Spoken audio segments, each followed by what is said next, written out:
स्वतः सिद्धच आहेत, सिद्ध तत्वावर आरूढ आहेत आणि सिद्ध तत्वावर आरूढ असून सिद्धाच्या भाषेतून बोलतायत तुम्हाला सिद्ध करण्याकरता. नमो माय भाषा लावला नाही.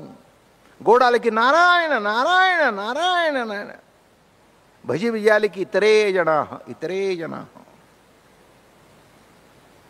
तक्रा शिष्या समान दुग्धा मने नारायण नारायण नारायण नारायण नारायण नारायण. जाऊ द्या, ताक जाऊ द्या, दूध आणा, तुडुंब जेवले. गोपिका नाही बरं वाटलं. एवढी माणसं जेवायला, अन्नदान मोठं आहे, आपल्या हातून एवढं घडलं. अतिशय त्यांना आनंद झाला, खूप समाधान झालं. निघाल्या, पुन्हा नदी भरलेली. आता काय करावं, अडचण. बरं तो तर पलीकडे बसला. बरं तो तिकडचा मंत्र होता, इकडचा नव्हता.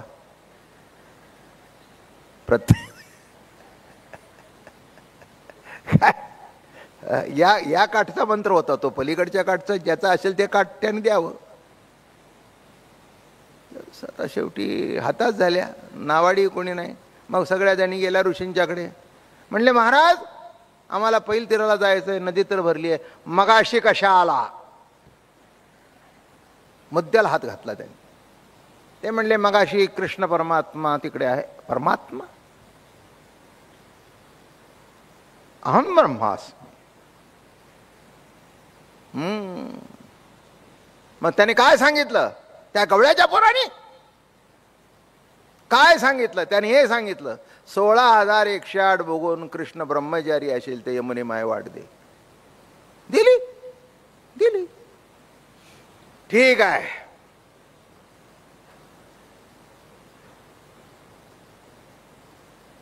डोळे झाकले, विचार केला. जा यमुना माईला सांगा 60,000 खंड अन्न खाऊन दुर्वास निराहारी असेल तर यमुने माय वाट दे.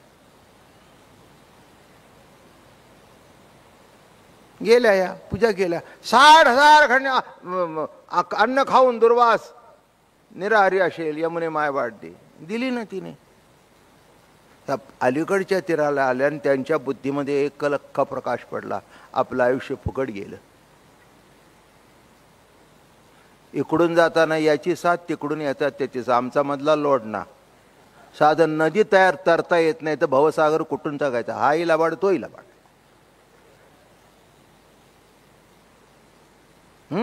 एवढ्या वर्ष परमार्थ करून आम्ही परतंत्र. आणि राधा अशी चिडली. देवाने आम्हाला एवढा काम. आणि बर नितांत खोटं बोलतोय हाही तोही. 60,000 गंड्या खाऊन निराहारी. तुम्ही तसं एवढं डोक्याला लावून घेऊ नका. तुम्ही सुद्धा रोज खाताय तरी संध्याकाळी निराहारीच खरं. कशाला दुर्वासाचं पाहिजे? नाही नाही, आता आयुष्यापासून तुम्हाला पहिलं दूध पाजल्यापासून जर तेवढं साठवून ठेवा, किती साठेल बघा. आणि पुन्हा एवढं खाल्लं की नाही माणसाचं बघा. सकाळी उठल्यावर चहा आहे का? हां हां, त्याच्यावर जरा बिस्किट. बरं बिस्किट झालं. मग 10 वाजता नाश्ता काय? बरं नाश्ता. बरं का. पुन्हा ऑफिसमध्ये गेल्यानंतर पाऊस आहे नाही, जरा चला चहा आणि भजी घेऊ. अरे पुन्हा जेवणाचा डबा. पुन्हा घरी आल्यावर चहा, त्याच्याबरोबर पुन्हा पोहे. पुन्हा संध्याकाळी 8-9 वाजता जेवण. पुन्हा रात्री निसताना दूध. आता एवढं दिवसभर पोटात कोंबलं तरी सकाळी उठल्यावर म्हणतो अगं 7 वाजले, चहा करायचा नाही का? कळलं का? 60,000 कंड्या अन्न खाऊन दुर्वास. हे सगळे दुर्वासच आहेत माझ्या सकट.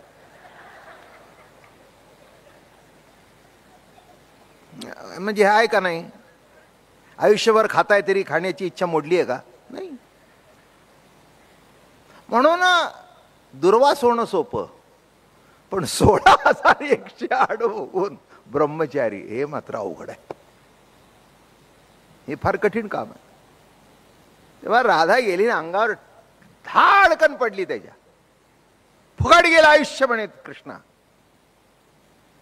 इकडून जाताना तुझा टेकून, तिकडून येताना तुझा त्याचा टेकू. काय केलं आम्हाला साधे?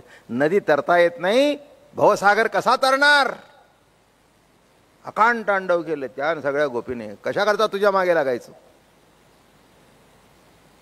कृष्णाने जवळ घेतला, अंगावर हात फिरवला, राधे राधे राधे राधे राधे राधे, शांत हो शांत हो शांत हो.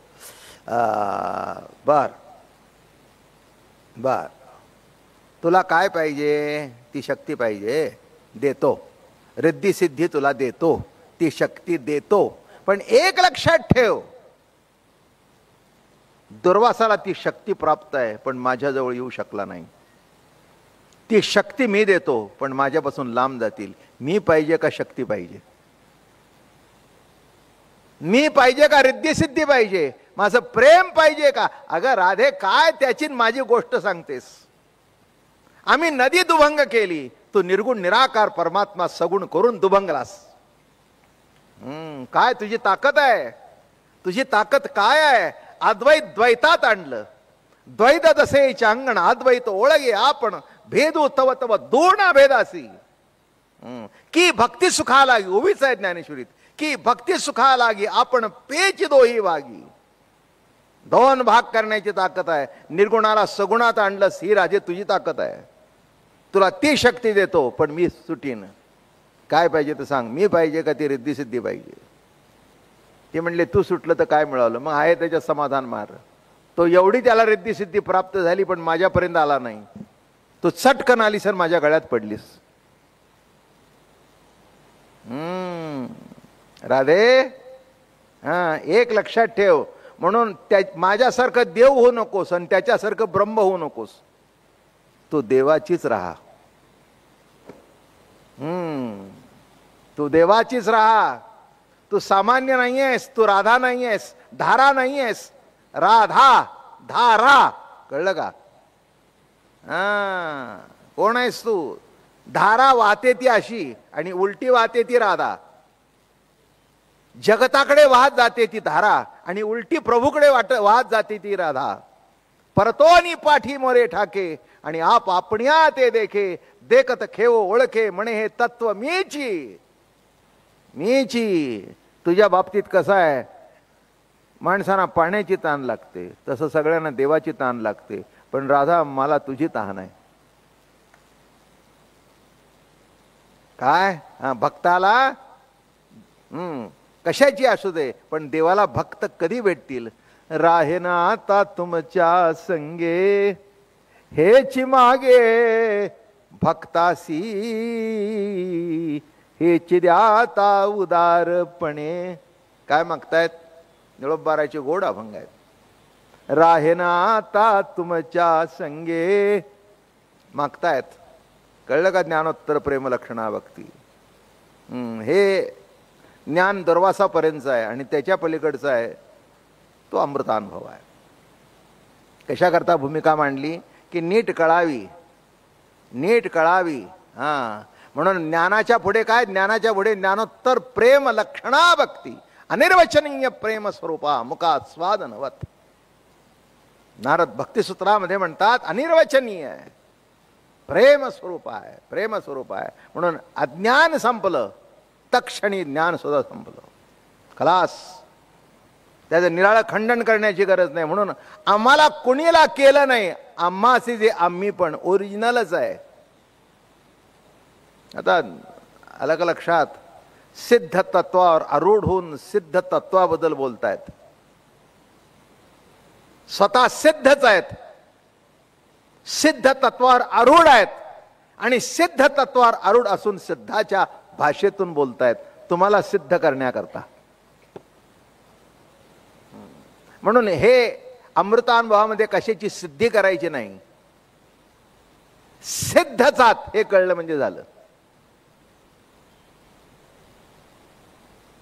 एक विनोदाचा भाग म्हणून ऐकायचा. आमच्या दादा महाराजांना अनेक माणसं भेटायला यायची. आम्हाला येतात प्रश्न विचारायचे विचारतात, नको तेही विचारतात. काही गरज नसते. तसं आता कमी झालंय पण सुरुवातीच्या काळामध्ये बरेच जण यायचे नको ते प्रश्न. काही त्यांचं नडलेलं नसतं. उगीच आपलं महाराजांना दाखवायचं मी शहाणा आहे एवढंच. यापेक्षा काही नडलेलं काही नसतं.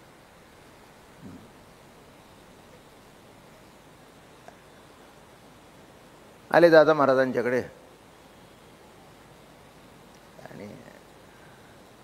का म्हणले दादा महाराज एवढा समाज तुमच्या मागे आहे, मोठे मोठे लोक तुमच्या प्रवचनाला येतात, तुम्ही सिद्ध पुरुष आहात का? ते म्हणले बा तुझी काही भाषा कळली नाही, पण मला 4 मुली आहेत, त्या अर्थी मी पुरुष आहे, सिद्धच आहे. केव्हा त्याची विकेट गेली त्यालाच कळलं नाही. ते म्हणले येतो, या म्हणले.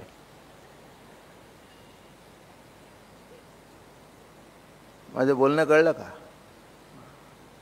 नाही नाही, काय प्रश्न विचारायचे काय नाही. तुम्हाला मागे सांगितलं, एक मुलाखत माझी घेतली होती एका व्यक्तीने, मुलगी होती ती, वेळापूरला मुलाखत घेतली, तासभर मुलाखत घेतली. मुलाखत संपल्यानंतर निघता निघता, मोठी हुशार होती ती मुलगी, कोणत्या तरी पेपरची होती. निघताना पायावर डोकं ठेवलं, मला म्हणाले नमस्कार, येते म्हणाली. फक्त जातात एक छोटासा प्रश्न विचारते, तुम्हाला देव भेटलाय का? हा छोटासा प्रश्न हो. तिने जसं विचारलं तसं बंदुकीसारखं वाक्य तोंडातून निघून गेलं. मी बोललो नाही. मी म्हटलं हो दिसलाय, सध्या तुझ्या रूपाने उभा आहे, पण खवचट आहे.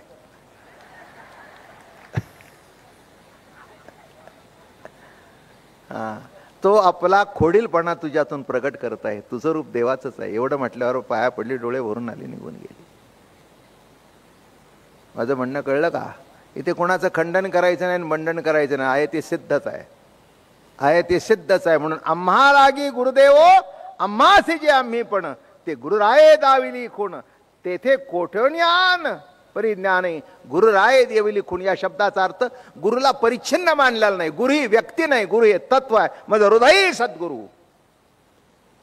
जेणे तारिलो हा संसार पुरवू, म्हणून विशेष अति आदरू करी. हे बघा, थोडक्यात एका शब्दात, अर्धा मिनिट शिल्लक आहे.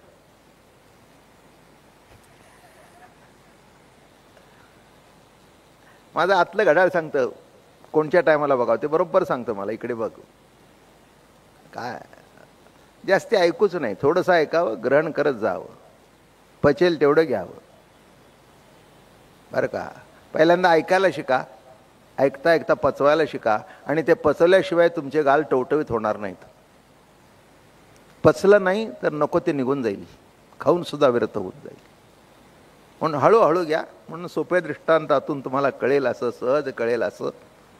ते सुद्धा काही माझं कर्तृत्व नव्हे, सद्गुरू मायबाप महाराज तेच म्हणतायत. महाराज जर म्हणतात आम्ही कोणीच नाही, सद्गुरू, ते सद्गुरू हृदयात आहेत. सद्गुरूचं स्थान म्हणताना ज्ञानोबारायचं कंठ भरून आला, माझं हृदयी सद्गुरू, माझं हृदयी सद्गुरू. सद्गुरू हे तत्व आहे, बरं का. ज्ञान सत्ता रूपाने प्रकट होतो तो देव, कर्म रूपाने प्रसन्न पावतो तो जीव, ते बोध रूपाने प्रकट होतो तो सद्गुरूचा अवतार आहे. ते बोधरूपी संत मद हृदयी सद्गुरू, जेणे तारिलो हा संसार पुरू, म्हणून विशेष याती आदरू विवेकावरी. म्हणून आम्हा लागी गुरुदेव, आतल्याच गुरुनी सांगितलं कशाला काय प्राप्त, तूच तेच आहेस, तेच आहेस. ते ज्ञानाची ही ज्ञान, अज्ञानाचे जेचे अज्ञान, पण आम्ही आम्हा आपण न तुटून वाढला वादू. पुंडलिकावर देव हरी विठ्ठल. नमो माय भाषा.